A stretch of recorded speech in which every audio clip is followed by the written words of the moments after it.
দ্বীনের ছাত্র হইলে কি লাভ? ইলমে দ্বীনের ছাত্র হইলে আল্লাহ সুবহানাহু ওয়া তাআলা ওই ইলমে দ্বীনের ছাত্র, মাদ্রাসার ছাত্র যদি কবরের সামনে দিয়ে হাঁটা যায়, আল্লাহ তাআলা ওই কবরবাসীর আযাবকে maaf করে দেন। সুবহানাল্লাহ।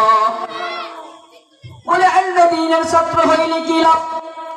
ইলমে দ্বীনের ছাত্র হইলে ওই মাদ্রাসার ছাত্র, ওই ইলমে দ্বীনের ছাত্র কিন্তু তাবলীগ ওয়ালার ভাইরাও কথা কোন ঠিক কিনা?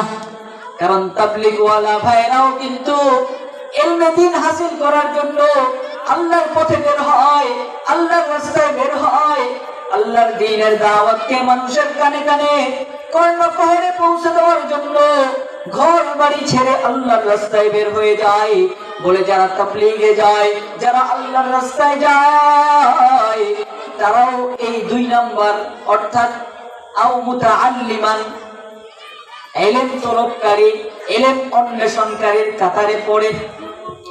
বলে মাদ্রাসার ছাত্র, ইলমে দ্বীন অন্বেষণকারী যেই রাস্তা দিয়ে হাঁটা যায়, আল্লাহ তাআলা ওই রাস্তার মধ্যে আল্লাহ তাআলার কুদরতি ফেরেশতাদের নূরের পাথরকে বিছায়া দেন।